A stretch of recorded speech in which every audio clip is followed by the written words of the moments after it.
द्रव्य गुण पर्याय विषय के ऊपर अपनी चर्चा चल रही है। द्रव्य का सामान्य स्वरूप देख लिया था, ठीक है। गुण का अपन ने देखना प्रारंभ किया था। तो सामान्य से गुण की परिभाषा कल हमने देखी थी। एक बार संकेत बताएंगे, संकेत बताओ गुण की परिभाषा क्या है।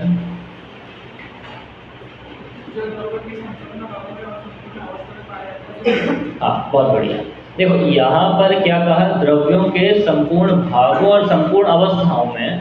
तो अवस्थाओं से हमने कल काल लिया था, वैसे ही अवस्थाओं से यहाँ पर पर्याय शब्द भी अपन ले सकते हैं, ठीक है। मतलब जो द्रव्य के तो हर एक कोने में रहते ही रहता है, पर साथ में हर एक पर्याय में भी जो रहे, मतलब गुण क्या है, वो बीच की अवस्था ले लीजिए। अवस्था क्या कहूँ, बीच में ले लीजिए उसको, कि ऊपर वाले से भी उसका कनेक्शन और नीचे वाले से भी उसका कनेक्शन है। कि गुण के ऊपर कौन है, द्रव्य है, जो एक अखंड है, उससे भी गुण का सीधा कनेक्शन है। और गुण के नीचे पर्याय हैं, उन पर्यायों से भी उस गुण का सीधा संबंध है। तभी तो वो हर एक अवस्था में पाई जा रही है। हर एक पर्याय में उस गुण का अस्तित्व है, और हर एक जो द्रव्य है, द्रव्य के हर एक भाग में उस गुण का अस्तित्व है। इसलिए अपन ऐसा भी कह सकते हैं, जो द्रव्य में संपूर्ण रूप से व्याप्त रहे और पर्यायों में भी पूर्ण रूप से व्याप्त रहे, उसे गुण कहते हैं। उसी परिभाषा को हमने बंधे हुए शब्द में देखा था, कि जो द्रव्य के संपूर्ण भागों और उसकी संपूर्ण अवस्थाओं में रहता है, उसे गुण कहते हैं। अब प्रश्न है मेरा कि पर्याय किसे कहते हैं। बहुत सारे, अब देख लो, मैंने प्रश्न पूछा, सही देखता हूँ कौन बता पाता है। क्या नाम है, आराध्य, बताओ।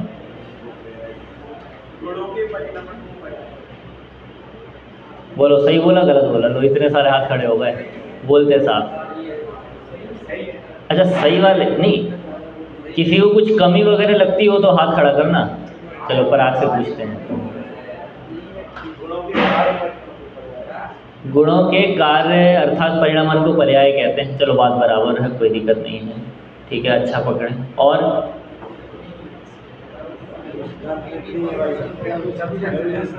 अच्छा, इतनी है, लाए हो कोई लघुजन सिद्धांत प्रवृत्ति? लाए हो, निकालो। अच्छा, पीछे धीरज पढ़ना, परिभाषा पढ़ो। गुणों के कार्य अर्थात परिणामन को पर्याय कहते हैं। ठीक है, आयुष पढ़ना एक बार। गुणों के कार्य अर्थात परिणामन को पर्याय कहते हैं। मुझे दिखाओ जरा।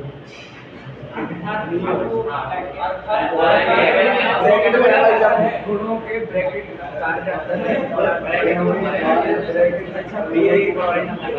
गुणों के कार्य परिणामन को पर्याय कहते हैं, ठीक है। देखो यहाँ पे मैं ये कह रहा था, बैठो, आपने जो बोला सही है। जैसे यहाँ पे लिखा ना, गुणों शब्द लिखा है, तो पर्याय तो हर एक गुण की होगी, पर जब पर्याय की बात कर रहे हैं तो एक हम वैसे, जैसे हमने अभी गुण की बात की ना, कि जैसे गुण है, गुण में ज्ञान गुण की बात कर रहे हैं, तो ज्ञान गुण सब में एक रहता है, मतलब द्रव्य के हर एक भाग में रहता है, और अवस्थाओं में हर एक अवस्था में रहता है। तो हमने एक गुण के आधार से उस गुण का स्वरूप समझा। तो वैसे ही पर्याय, अभी हम अनेक पर्यायों की बात नहीं कर रहे हैं, है ना, अभी हम उस पर्याय सामान्य की बात कर रहे हैं। तो पर्याय सामान्य के लिए हमें गुण भी सामान्य ही पकड़ना पड़ेगा। तो गुण के परिणामन को पर्याय कहते हैं, गुण के कार्य को पर्याय कहते हैं, ऐसा कह सकते हैं, ठीक है। यहाँ पे गुणों कहा वो गलत नहीं है, ठीक है, उसमें सारे ही गुणों को ले लिया है, क्योंकि हर एक गुण के पर्याय होंगे। पर यहाँ पर अभी अपन को विशेष नहीं बताना, यहाँ पे केवल हमें सामान्य पर्याय किसे कहते हैं वो बताना है। तो जब सामान्य पर्याय बताना है तो उसके लिए सामान्य ही गुण पकड़ना पड़ेगा। तो गुणों में पकड़ा तो हमने बहुत सारे गुण पकड़ लिए, मतलब विशेष हो गया, है ना। तो सामान्य गुण मतलब गुण के कार्य को पर्याय कहते हैं। पर इसमें होता ऐसा है, बोलने में गुण अच्छा नहीं लगता। अपन देखें ना, गुण के पर्याय अपन को लगता है कुछ आधा अधूरा बता रहे हैं, तो इसलिए हमने गुणों शब्द कर दिया है। गुणों के कार्य अर्थात परिणामन को पर्याय कहते हैं, दोनों में अंतर नहीं है। अपन विद्वान होने जा रहे हैं, इसलिए अपन को उतना भी ख्याल में होना चाहिए कि कहाँ पर क्या मात्रा लगी है, क्या होना चाहिए, क्या सही है क्या गलत। ये गलत है ये नहीं बोल रहा हूँ, ये भी सही है, पर अपेक्षा अपन को ख्याल में होनी चाहिए, ठीक है। और ज़्यादा अंतर पड़ेगा भी नहीं, 19-20 का अंतर है बस, ठीक है। अगर कोई गुणों की जगह गुण कह दे, गुण की जगह गुणों कह दे, गलत नहीं हुआ, ठीक है। पहले मैंने इसको आधार बना के यही बनाया था एक प्रश्न, फिर मैंने कहा ये पता नहीं होगा, यहाँ पे अलग है, दूसरी पुस्तक में अलग लिखा है, इसलिए मैंने इसको छोड़ दिया है, ठीक है। बता ही दिया मैंने, हैं? अब रख लूँ? फिर क्या रखूँगा मैं? चलो आगे देखो, अपन इसके आगे देखते हैं। ये टेबल थोड़ी आगे की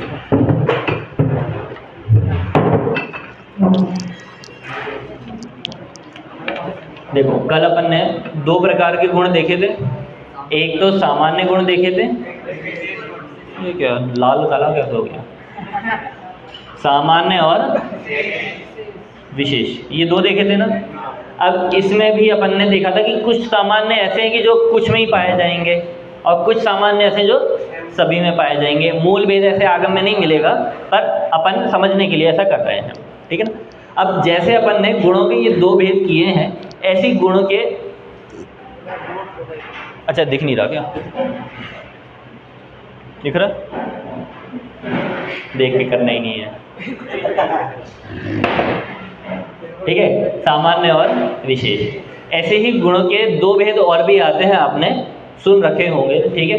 एक है अनुजीवी गुण, एक है रति में छोटी आएगी ना, प्रतिजीवी गुण, ठीक है। अनुजीवी और प्रतिजीवी। अब इसके नाम कैसे पड़े, पहले नाम देख लीजिए। इसका वर्णन 3 ग्रंथों में देखने को मिला है, अनुजीवी और प्रतिजीवी गुण जो हैं, ठीक है। एक तो श्लोक वार्तिक जो है, श्लोक वार्तिक में मूल में तो नहीं, पर उसका जो अनुवाद किया है, ठीक है, उस अनुवाद में, श्लोक वार्तिक का जो अनुवाद है या भाषा टीका है, या उसका जो भाषा कर रखी है ना, भाषा वचनी का टाइप जो लिखा है, उसमें एक अनुजीवी या प्रतिजीवी शब्द का प्रयोग है, ठीक है। किसका प्रयोग है? प्रतिजीवी शब्द का प्रयोग है। अब और अनुजीवी शब्द का प्रयोग 2 जगह है। एक तो है पंचाध्यायी, नाम सुना है सभी ने? किसके लिए सुना है पंचाध्यायी नाम? कहाँ पर सुना है?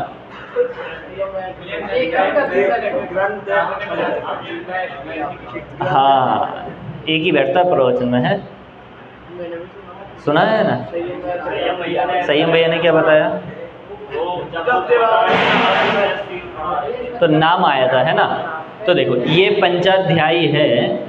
पंचाध्यायी में जो नयों का वर्णन है, जैसे दादा का नय चक्र देखा है, वैसे ही पंचाध्यायी में भी एक अध्याय में इसमें नयों का वर्णन है। पर ये जो नयों के वर्णन है ना इसमें, वो अन्य जगह जो नयों के वर्णन है उससे थोड़ा भिन्न प्रकार का है। इसलिए दादा ने अपनी जो नय चक्र की पुस्तक लिखी है उसमें अलग से ही एक पंचाध्यायी के नय करके अलग से ही अध्याय रखा है। तो पंचाध्यायी वो है, ठीक है। ये जो पंचाध्यायी है इसमें एक तो अनुजीवी का आता है, ठीक है, और एक है ये जो आप पढ़ रहे हो ना, लघु जैन सिद्धांत प्रवेशिका, इसी का एक बड़ा है जैन सिद्धांत प्रवेशिका, है ना। किसने लिखी है? गोपाल दास जी बरिया। उसमें इसका वर्णन है अनुजीवी और प्रतिजीवी गुण का। ये तो 3 मुझे देखने में आए हैं, इनसे भी ज़्यादा औरों में हो सकते हैं। अपन धीरे धीरे जैसे अध्ययन करेंगे वैसे अपन को ख्याल में आएगा, ठीक है। आपको भी कहीं और विशेष दिखे तो बताना, ठीक है। अपन उसमें एक एक लिस्ट जोड़ते जाएंगे। इन 3 में ये विशेष आए हैं, ठीक है। तो इसलिए ग्रंथों में भी, इसमें भी जो भाषा अनुवाद है उसमें भी केवल 1 लाइन आई है, ठीक है। और इसमें भी थोड़ा थोड़ा ही वर्णन आया है। तो वो जितना वर्णन आया उसके आधार पर अपन देखते हैं। इसलिए मैंने ये पहले इसलिए बता दिया, इसके संदर्भ में आपको बहुत सारे प्रश्न हो सकते हैं, ठीक है। उनका उत्तर अपन अपनी तर्क बुद्धि से दे सकते हैं, पर दूंगा नहीं।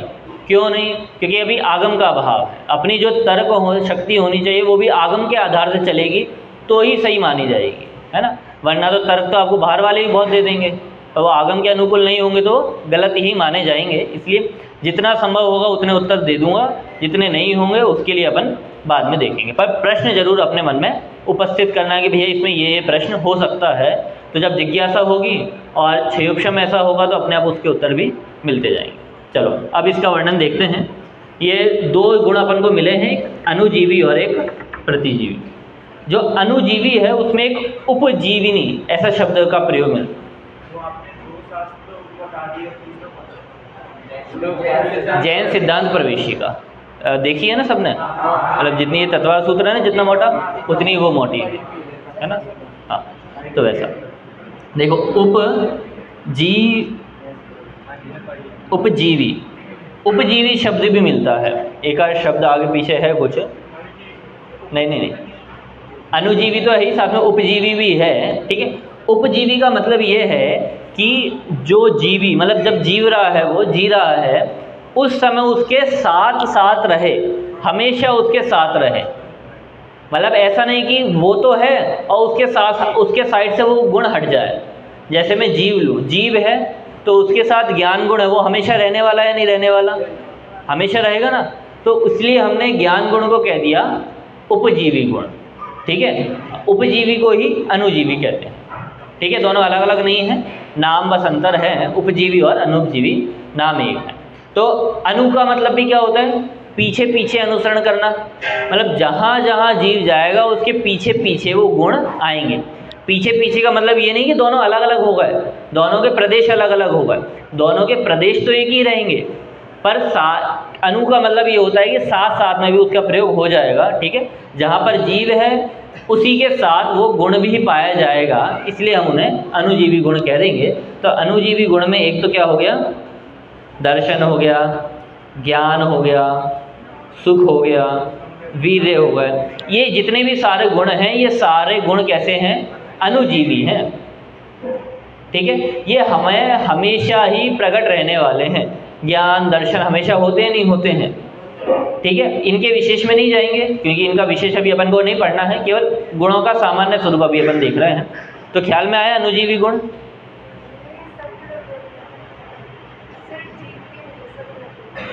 हाँ, अच्छा पूछा इन्होंने प्रश्न, ये सभी द्रव्य के होते हैं कि केवल जीव के होते हैं।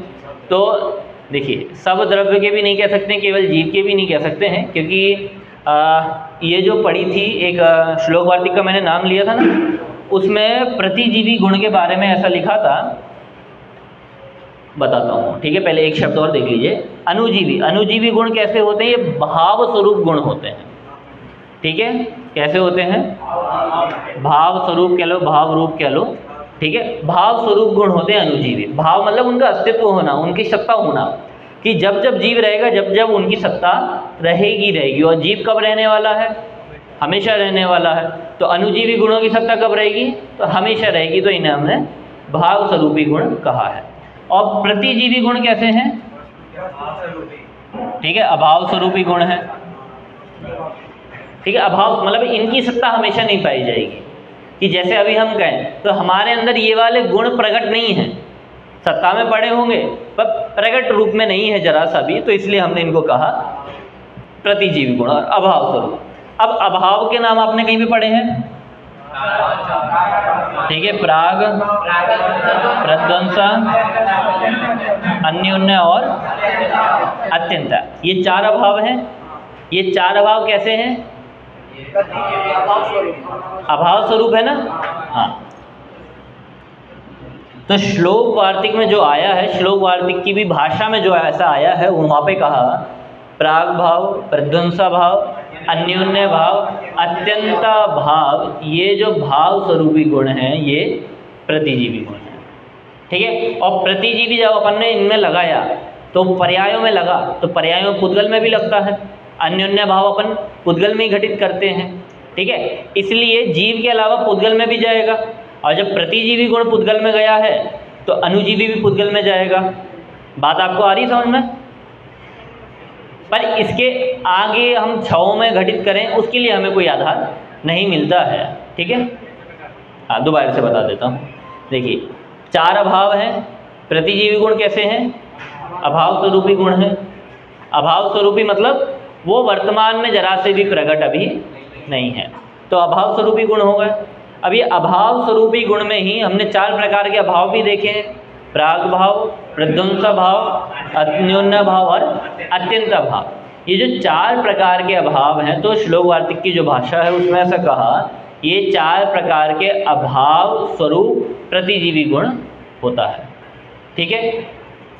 तो अब जो प्रतिजीवी गुण है उसमें 4 प्रकार के अभाव आ गए, और इन 4 प्रकार के अभाव में एक अन्योन्य अभाव भी आया है। इसे अपन अब तक पुद्गल भी घटित करते थे, सुनते भी आए हैं, मतलब पुद्गल पे भी होता है।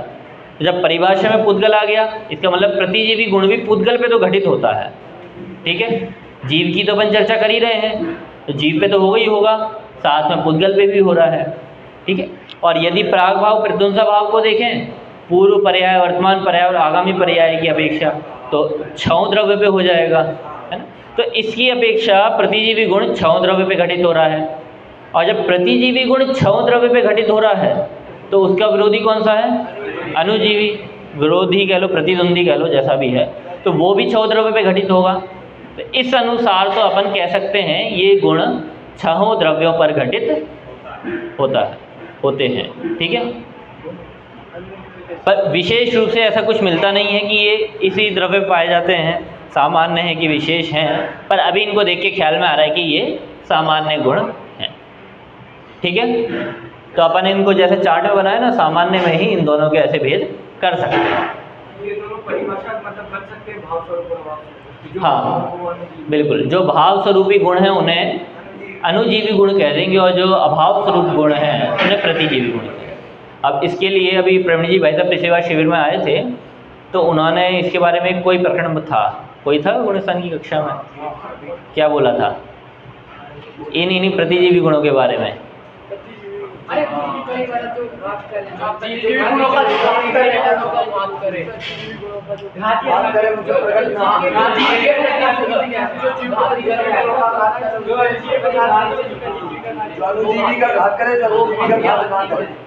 जो जीवों के अनुजीवी गुणों का घात करे।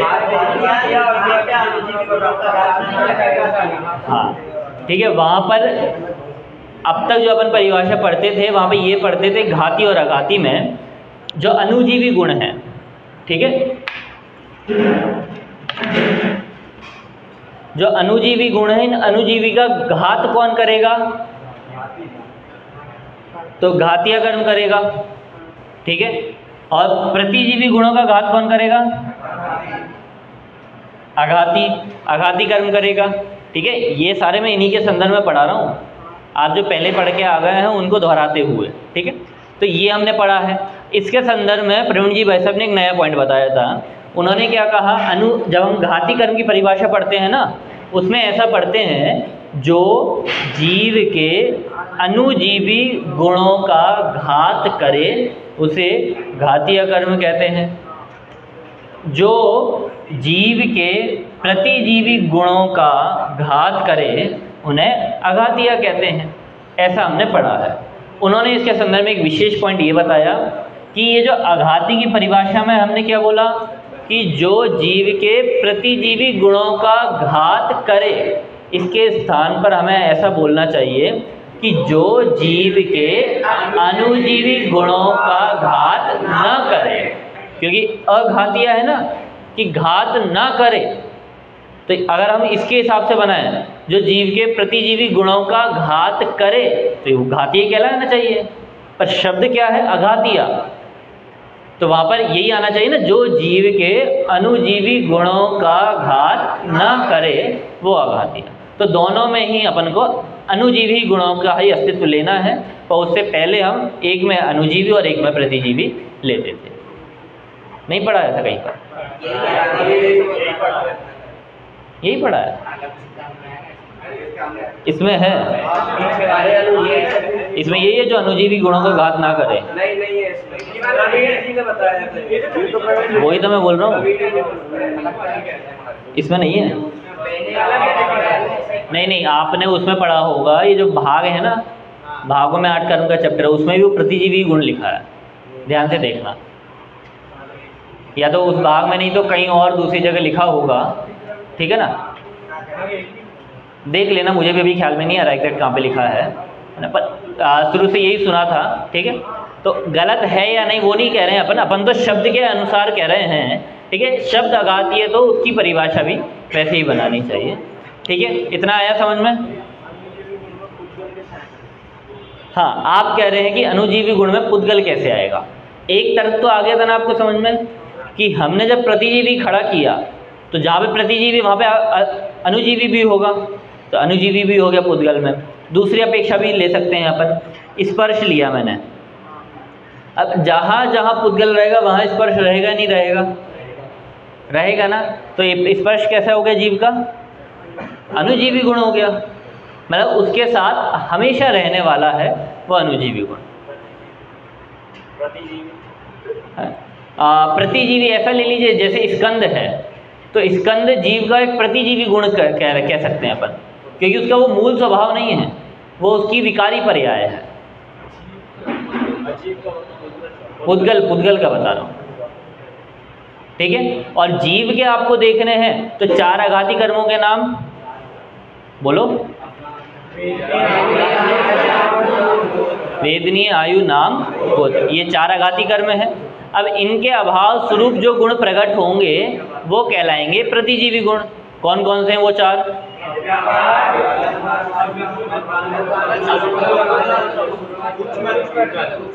अच्छा मैं बोलता हूँ हाँ या ना बोलना। अव्ययवादत्व है, अवगाहनत्व, सूक्ष्मत्व, अग्र लघुत्व, चारों ही हैं पक्का? एक परीक्षा ले लूँ फिर आपकी, सर्व के तो तैयार है।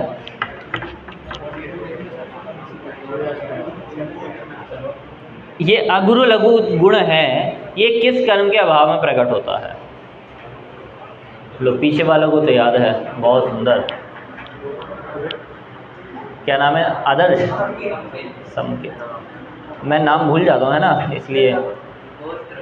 गोत्र कैसे बताया? हाँ ठीक है ना। देखिए गोत्र में क्या है? ऊंच नीच है, घटा बड़ी है, हीनाधिक है, ठीक है। तो यहाँ पे क्या बोल रहे हैं? गुरु मतलब अधिक, लघु मतलब कम, आ मतलब नहीं, मतलब जहाँ पे हीनाधिकता ना हो, कम ज़्यादा ना हो, ऊंच नीच ना हो, तो वहाँ पे अगुरु लघु होएगा। और गोत्र में ऊंच नीच ही तो होता है, तो इसलिए उसके अभाव में क्या प्रकट हो गया? अगुरु लघु। ये तो सबसे आसान था, इसलिए मैंने यही पूछा था, ठीक है। बाकी 3 आप नाम से याद करना। वेदनीय के अभाव में अव्याबाधत्व, लिख लेना जिसे याद नहीं है, ठीक है। वेदनीय के अभाव में अव्याबाधत्व, ठीक है। इसके बाद है आयु, आयु के अभाव में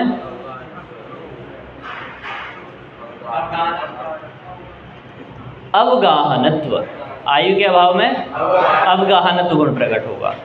फिर आएगा गोत्र, गोत्र के अभाव में अगुरु लघुत्व, गोत्र के अभाव में, गोत्र बाद में आएगा ना, नाम आएगा ना पहले, ठीक है। नाम के अभाव में सूक्ष्मत्व और गोत्र के अभाव में अगुरु लघुत्व, ठीक है। ये सारे गुण प्रकट होते हैं। तो ये जो 4 गुण हैं, इन 4 गुणों को प्रतिजीवी गुण कहा जाता है। इतना आगे समझ में, ठीक है। आगे बढ़ते हैं।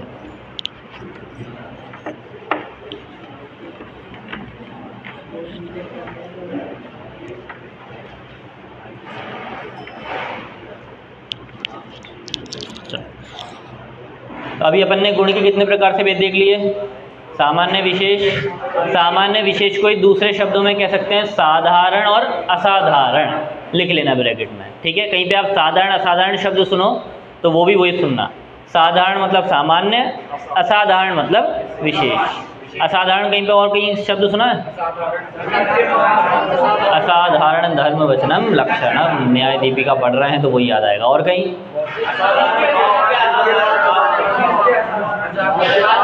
हाँ बहुत बढ़िया, जीव के असाधारण 5 भाव, ठीक है। क्या और भेद?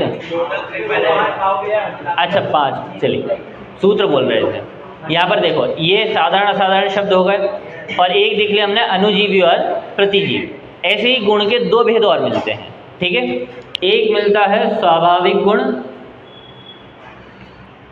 और एक है वैभाविक गुण। हाँ, स्वाभाविक और वैभाविक मतलब जो अपने मूल स्वरूप में हो वो तो हो गए स्वाभाविक गुण, पर जो अपने मूल स्वरूप में ना है, बदल के हैं, वो कहलाएंगे वैभाविक गुण। स्वाभाविक और वैभाविक। एग्जाम्पल के लिए जैसे ज्ञान दर्शन है, भले निगोदिया हो या सिद्ध हो, थोड़ा सा भी ज्ञान है तो वो अपना स्वाभाविक है, स्वभाव गुण प्रकट हो रहा है, उसमें जरा सा भी विभाव नहीं है। ठीक है। अब दूसरा वैभाविक, जैसे मैं दुख कहूँ, अब दुख कैसा है? वैभाविक गुण। मूल क्या है? मूल तो सुख है, सुख का विपरीत कौन सा है? दुख है। ख्याल में आ रहा है? तो ऐसे ही स्वाभाविक और वैभाविक पुद्गल में भी घटित हो जाएंगे। जैसे परमाणु है, परमाणु में वो स्वाभाविक है, अब जो स्कंद बन गया वो उसका मूल नहीं है, वो उसका वैभाविक है, विकार है उसका। ठीक है, तो उसका वो वैभाविक गुण हो जाएगा। ऐसे ही धर्म में देखेंगे तो धर्म में अपन को केवल स्वाभाविक मिलेगा, वैभाविक नहीं मिलेगा। अधर्म में भी स्वाभाविक मिलेगा, वैभाविक नहीं मिलेगा। आकाश में भी स्वाभाविक मिलेगा, वैभाविक नहीं मिलेगा। काल में भी स्वाभाविक मिलेगा, वैभाविक नहीं मिलेगा। तो स्वाभाविक तो 6 द्रव्य में पाया जा रहा है, वैभाविक केवल 2 द्रव्य में पाया जा रहा है। वो तो शब्द से स्पष्ट है ना, स्वाभाविक गुण। ठीक है, जो स्वभाव के अनुकूल हो वो स्वाभाविक, वैभाविक जो स्वभाव के विपरीत हो वो वैभाविक गुण। और ये जो गुण है ना, ये गुण भी पर्यायों की अपेक्षा कहा है ना, क्योंकि जैसे मैंने अभी दुख कहा तो मूल में दुख भी ये पर्याय में प्रकट हो रहा है, वो सुख गुण प्रकट हो गया ऐसा आ रहा है। तो इसमें पर्यायों की सापेक्षता लेते हुए अपन ने ये भेद किए हैं, स्वाभाविक और वैभाविक। हाँ बिल्कुल ले सकते हैं। चारित्र गुण के अभाव में मोह राग द्वेष प्रकट हुए हैं, है ना। किसमें? नहीं, देखो उनका जितना वर्णन मिला ना अपन को, उसमें विभाव रूप कुछ भी मिला नहीं है। जब अकेला धर्म के में कितना मिला, जो गति हेतु में निमित्त हो, इसके अलावा कुछ मिला क्या? और ये भी जो मिला ये भी निमित्त की अपेक्षा स्वाभाविक ही मिला, इसके अलावा कुछ मिला ही नहीं है। तो इसलिए हम नहीं कह सकते कि वैभाविक हो। ठीक है, अब तक मतलब अपन को जितना पढ़ने में आया उसके आधार पे ऐसा कह रहे हैं, बाद में विशेष किसी को पढ़ने में आए तो अपन चर्चा करेंगे बिल्कुल।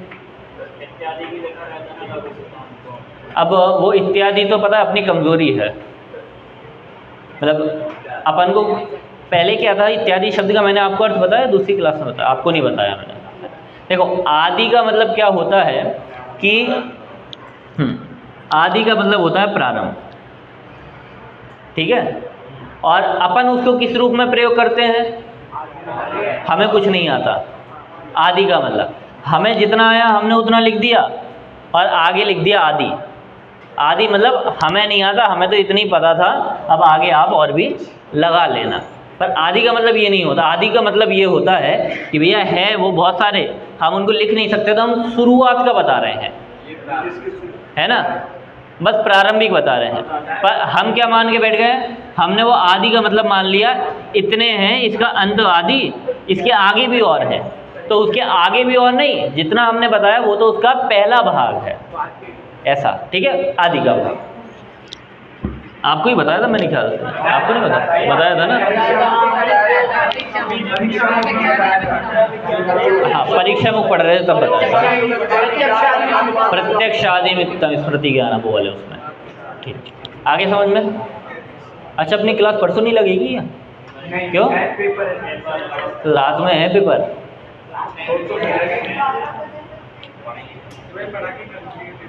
नौ को है ना 12 को पेपर, तो 9 की सुबह 8 की रात में है ना।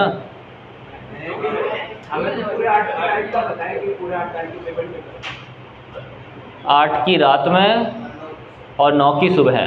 9 की सुबह तो समापन वो रात में है समापन समान। ठीक है, 8 की शाम तक क्लास चलेंगी। 8 की शाम को 3 पेपर, 9 की सुबह 3 पेपर, ऐसा रात को नहीं ऐसा। तो अभी क्या कर रहे हो? चलो फिर देखते हैं ना, मतलब जाएगी तो पहली क्लास मेरी जाएगी, है ना। मतलब मेरे पास तो एक ही दिन है ना। तो टाइम कितना हो गया? 50 हो गए क्या? चलो 10 मिनट हैं, 10 मिनट में अपन और देख लें, बातें नहीं करो। आ गया, गुणों का हो गया पूरा, समझ में आ गया अच्छे से। एक बार और देख लो, जो अपन ने आज पढ़ा उसको देख लो, फिर आगे बढ़ते हैं।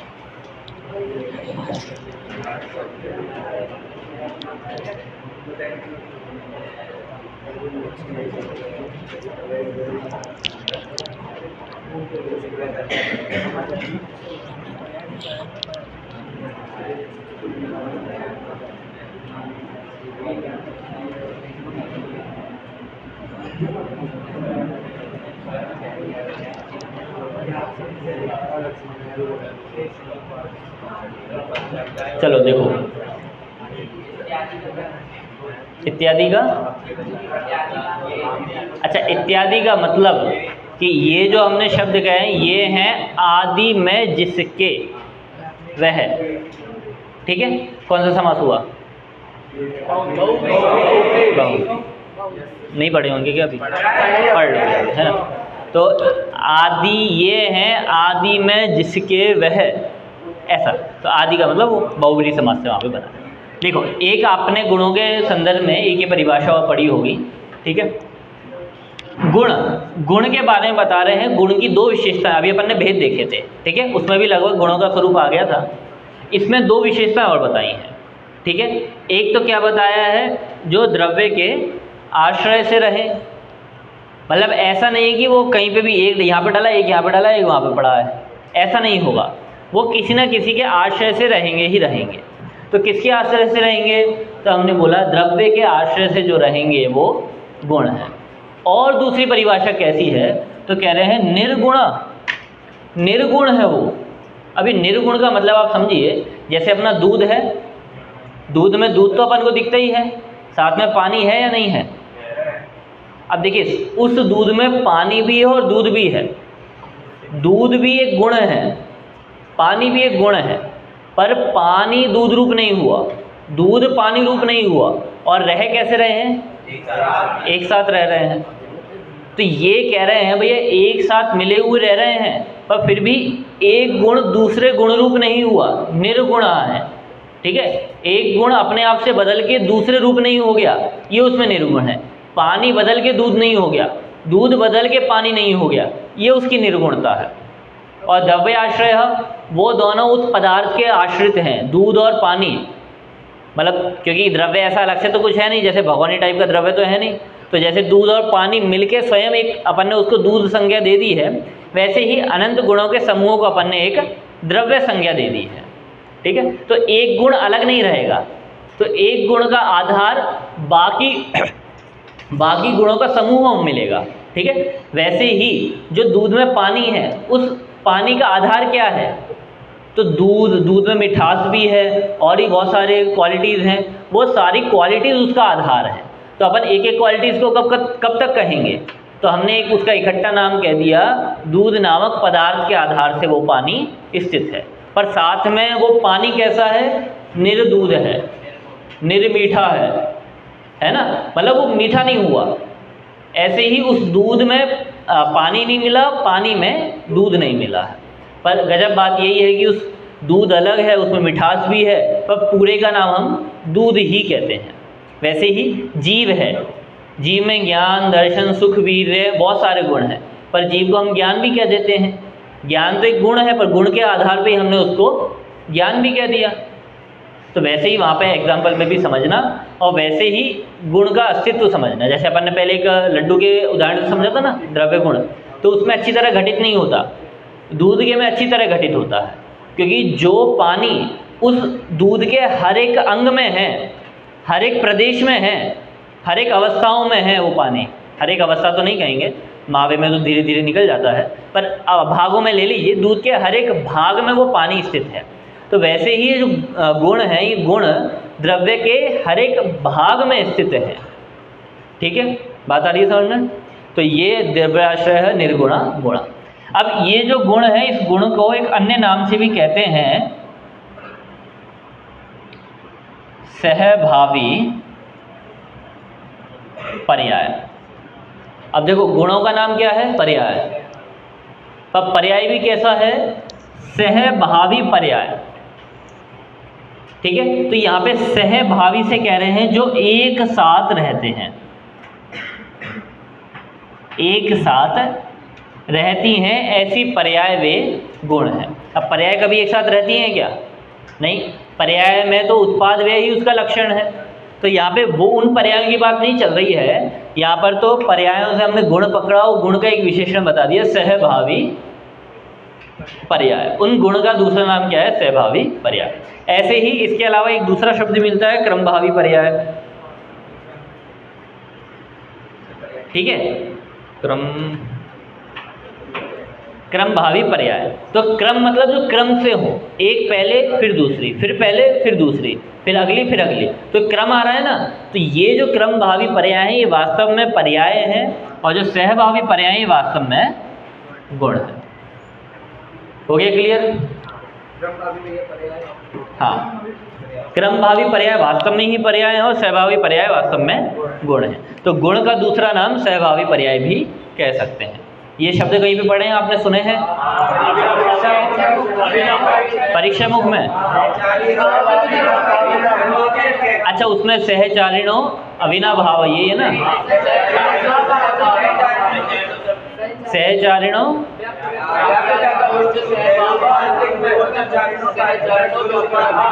अच्छा, सहभाव क्रम भाव, नहीं, मैं तो इसकी बात कर रहा हूँ, सहभावी पर्याय और क्रमभावी पर्याय। अरे बहुत बढ़िया, श्रवण देखो कितने अच्छे से सुनता है प्रवचन सार में आई है, और सबने डायरी में नोट भी की होगी जिसने लिखा होगा, है ना। माला के उदाहरण से समझाया था, बिल्कुल। अब देखो, इसलिए बहुत ज़रूरी है प्रवचन, अपन सुनेंगे तो बहुत लाभ होता है, इसलिए एक भी प्रवचन नहीं छोड़ना। कुछ हो जाए प्रवचन में जाना मतलब जाना है। अब ये अपन लिखते हैं ना, अपन को वैसे ख्याल में नहीं आता। अब बताओ, थोड़ा थोड़ा कर करके अपन को इतनी बड़ी चीज़ अपन को आराम से बन गई है, कहाँ से आया? वहीं से तो आया, अलग से तो आपको क्लास में पढ़ाएंगे नहीं। ये तो शिविर आ गए इसलिए अलग से पढ़ाने लगे, वरना तो ये अलग से पढ़ाते नहीं। तो इसलिए किसी का भी प्रवचन हो, कैसा भी, भले ही आपको आता हो, फिर भी प्रवचन नहीं छोड़ना। आता होगा तो रिवीजन हो जाएगा, दोबारा से स्मरण में आ जाएगा। ठीक है, इतना आ गया समझ में? हाँ, समझिए क्या है क्रम भावी। क्रम का तो मतलब समझ में आया ना, आगे पीछे। ठीक है, उत्पाद व्यय, तो उत्पाद व्यय वाला जो है वो पर्याय कहलाएगी। ठीक है, उत्पाद व्यय स्वरूप, क्रम है स्वरूप जिसका, ऐसा क्रम भावी वो पर्याय है, और सहभावी सहभाव है स्वरूप जिनका, वो गुण है। ठीक है,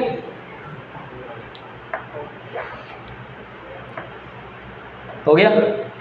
चल, अब पर्यायों का बाकी है। पर्यायों का अपन आज नहीं देखेंगे, आज केवल गुणों का यहाँ पर रखते हैं। ठीक है, पर्यायों का अपन कल देखेंगे। यदि कल का ही समय होगा तो कल ही इसको पूरा कर देंगे, इसी समय में, एक्स्ट्रा नहीं लूँगा। ठीक है, अगर समय और होगा तो अपने दिन अगले दिन और देख लेंगे। इतना समझ में आ गया, और किसी को कोई प्रश्न हो तो बाद में पूछ लेना, पढ़ना। ठीक है, यहाँ पे समय ना मिले तो आप जब अपने कोटा बांसवाड़ा जाओ, वहाँ पे प्रश्न हो तो वहाँ पे पूछना। ठीक है, पर प्रश्नों का समाधान जरूर करना। आप जितने प्रश्न उठाओगे ना, उतने बड़े विद्वान आप बनोगे। भले सामने वाला आपसे परेशान हो जाए, वो नहीं देखना। देखना है इतना कि मुझे समझना है, भले वो अस्थि का अर्थ क्या है वो मुझे समझ में नहीं आ रहा तो मैं तो पूछूंगा, क्योंकि मुझे पता है ना, मैं तो अनजान हूँ, बस पूछ लूँगा तो ज्ञान जानकार बन जाऊँगा। ऐसा सोच के हमेशा आगे बढ़ना है अपन को। अभी अपन यहीं पे विराम लेते हैं। हाँ भैया, वो 2-3 कौन बाकी थे? आदर्श ये बुलाने गया था ना कि